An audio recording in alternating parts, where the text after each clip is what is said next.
Students, आज हम करेंगे question number 5। Necessary journal entries to be passed for.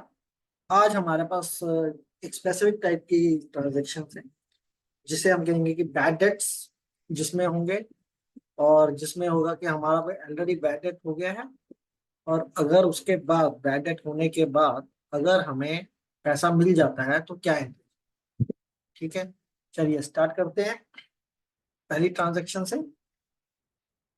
पहली ट्रांजेक्शन हमारे पास आएगी। One is declared insolvent. Mohan is declared insolvent, received first and final dividend from his official receiver 50 पैसा in a rupee, ठीक है जी, against the date of 5,000। तो total हमारे पास जो मोहन ने हमें पैसे देने थे, बिजनेस को पैसे देने थे, वो थे 5,000। लेकिन मोहन हो गया इंसॉल्वेंट। इंसॉल्वेंट मतलब वो अब पैसे बैंकरप्ट हो गया, उसके बाद अब देने के लिए पैसे नहीं थे 5,000 पूरे।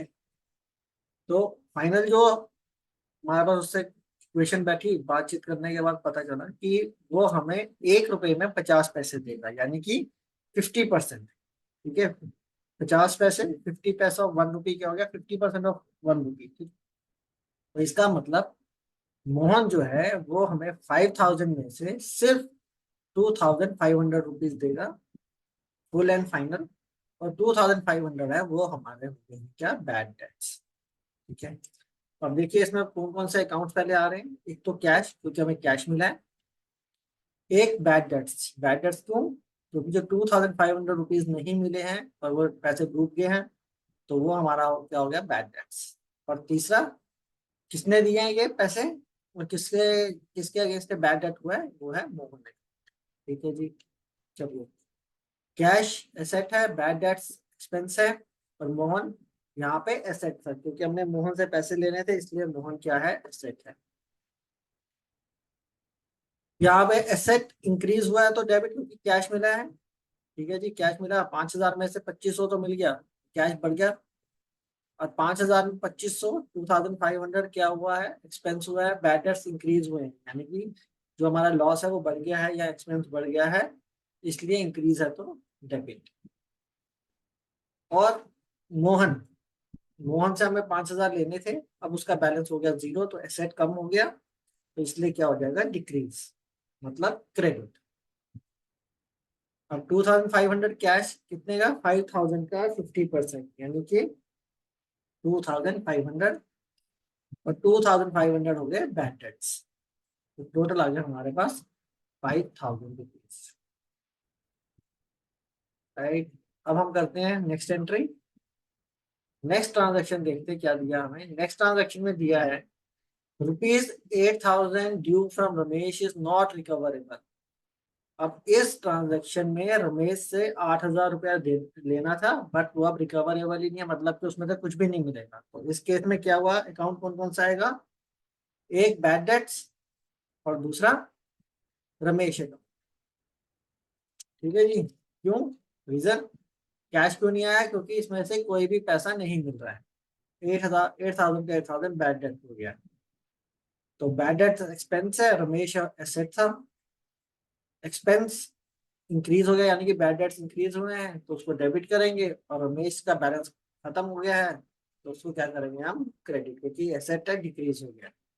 तो यहाँ पे कितना होगा, 8,000 बैड डेट्स एंड 8,000 रमेश का। ठीक है, अब देखिए नेक्स्ट वाला। नेक्स्ट हमारे पास है Shyam who owed ₹15,000 became insolvent and 50% is received from his estate। अब इसमें देखिए क्या हो रहा है, श्याम से 15,000 रुपए लेने थे, लेकिन वो इंसॉल्वेंट हुआ और सिर्फ 50% ही मिला। तो यहाँ पे कैश अकाउंट आ गया जो 50% मिला है, एक बैड डेट्स अकाउंट आया है जो कि 50% डूब गया पैसा, और एक श्याम का अकाउंट जिससे पैसे लेने थे। कैश एसेट है, बैड डेट्स एक्सपेंस है, श्याम का अकाउंट एसेट है। अगेन बता रहा हूँ एसेट क्यों है, क्योंकि श्याम से हमने पैसे लेने थे, इसलिए वो एसेट है। कैश इंक्रीज हुआ, क्योंकि 15,000 में से 15,000 में से 50% मिल गया, तो जो मिला वो कैश में मिला, और कैश जो हमारा इंक्रीज हुआ, तो एसेट अगर इंक्रीज होता तो डेबिट। बैड डेट्स 50% लॉस हो गया, एक्सपेंस हो गया, तो अगर एक्सपेंस बढ़ता है, इंक्रीज होता है, तो उसको डेबिट करते हैं। और श्याम जो कि एसेट था वो कम हो गया, तो इसलिए क्या करेंगे, उसको हम क्रेडिट, डिक्रीज है तो क्रेडिट करेंगे। कैश कितना मिलेगा, 15,000 का 50%, यानी कि 7,500।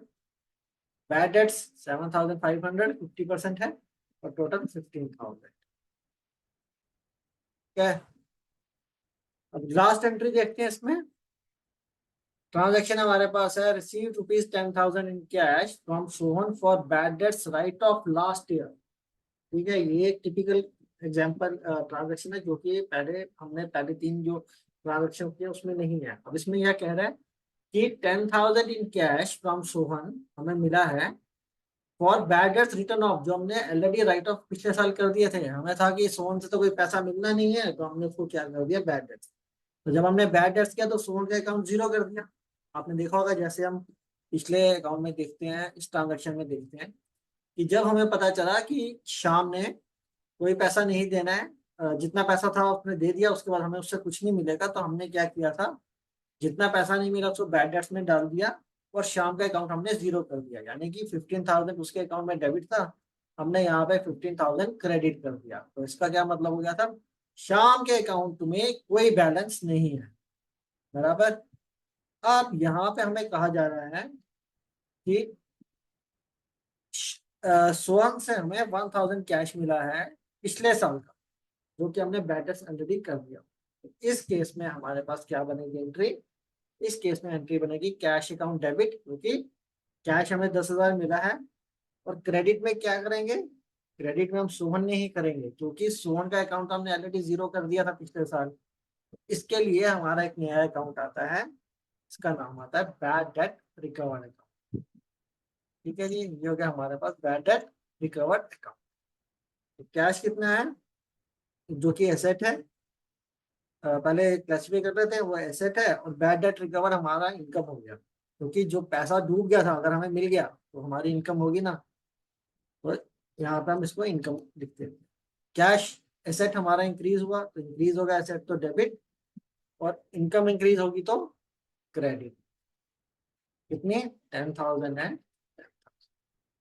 तो इस तरह से ये हमारे पास कुछ टिपिकल ट्रांजेक्शन है जिसमें बैड डेट्स हुए हैं, पूरे बैड डेट्स हुए हैं, कुछ बैड डेट्स हुए हैं, और जो बैड डेट्स हो चुके थे उसको हमने बाद में रिकवर किया है। तो आज का सेशन हम यहीं पे खत्म करते हैं, और नेक्स्ट सेशन में हम मिलेंगे अगली ट्रांजेक्शन्स के साथ, अगले क्वेश्चंस के ट्रांजेक्शन्स के साथ। तब तक goodbye and take care.